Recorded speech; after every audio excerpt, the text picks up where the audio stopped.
My apologies. My apologies for making your daughter cry because I think she got emotional. Durgamma గారు గాలిపోచమ్మ బస్తీ గాజుల రామారం వచ్చిండ్రా? దుర్గమ్మ గారు వచ్చిండ్రా? ఎక్కడున్నారు? ఆ అమ్మాయిని రానియండి. దుర్గమ్మ ఒక అనాథాశ్రమం నడుపుతుంది. అనాథల ఆశ్రమం నడుపుతుంది దుర్గమ్మ. ఇక్కడ రామ్మా, ఇక్కడ కూర్చో. నమస్తే అమ్మా. మీరు దుర్గమ్మ మీరేమ్మా?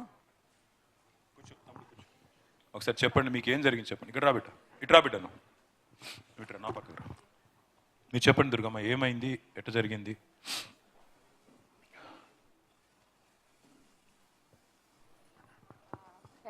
దగ్గర పెట్టుకోండి, దగ్గర పెట్టుకోండి ఒకసారి, మైక్ దగ్గర పెట్టుకోండి. నేను దుబాయ్లో జీడబ్ల్యూపీసీలో తెలుసమ్మా, గల్ఫ్ వర్కర్స్ ప్రొటెక్షన్ కమిటీ అని గుండెల నరసింహ చేస్తాడు కదా, దాంట్లో నేను లేడీస్ సెక్రటరీని. ఓకే అమ్మా. అయితే నాకు ఒక ఆశ ఉంది, ఆశ్రమం పెట్టాలి అని చెప్పేసి.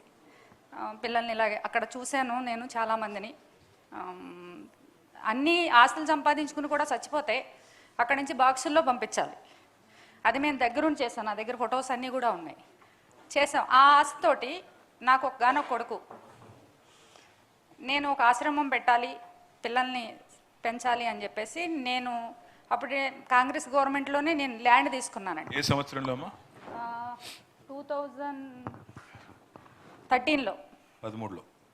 ఇది మళ్ళీ మొన్న జీవోలో కూడా నేను అప్లై చేసుకున్నా.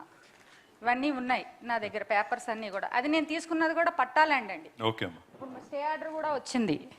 మీరు చెప్పండి, పర్లేదు, మీరు చెప్పండి. స్టే ఆర్డర్ కూడా తీసుకొచ్చారు.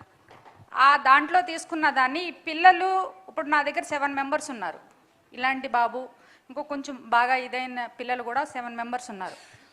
ఉంటుండగా అది ఆశ్రమము చూడండి అన్నా కూడా బయటికి ఈడ్చేసి, ఈ పిల్లడు చావుబతుకులైపోయిందండి ఆ రోజు. బయటికి ఈడ్చేసి పడేసి పడగొట్టేశారు. వాటర్ సంపు కూడా తీసి పడేశారండి హైదరాబాద్లో.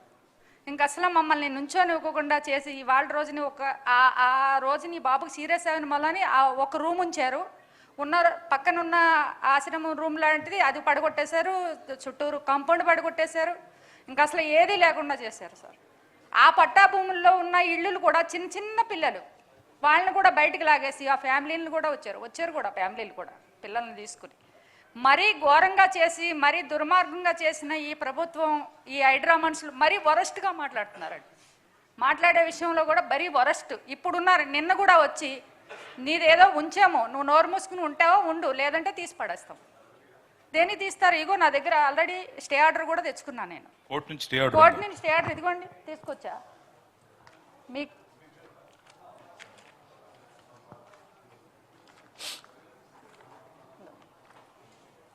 హైకోర్టు నుంచి తీసుకొచ్చాను.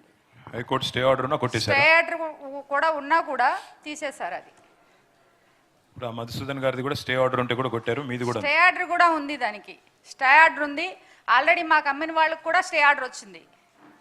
మాకు అమ్మిన వాళ్ళకి కూడా స్టే ఆర్డర్ వచ్చిందండి. 5 ఎకరాలకి. Court made the warning more than 5-6 times, sir. Not one time. More than 5-6 times. 5-6 bar warning भी दिया. 5-6 बार वार्निंग देने के बाद भी ये सब हुआ है. She is running. You are running a school. She is running an orphanage. ఎవరైతే మాకు ఇచ్చారో వాళ్ళది స్టే ఆర్డర్లు ఇవి. అమ్మా, వాళ్ళకి కూడా ఉన్నాయి. ఇవన్నీ ఉంటే మరి అధికారులకు చూపెట్టలేదా? అధికారులకు చూపించాం సార్, అధికారులకు చూపించాము. ఇట్లా ఉంది. నేను సేవ చేసుకుందాం అనుకున్నా. నేను ఎవరి దగ్గర ఫండ్స్ తీసుకోలే, ఎవరి దగ్గర. నేను 13 years దుబాయ్ సర్వీస్ నాది.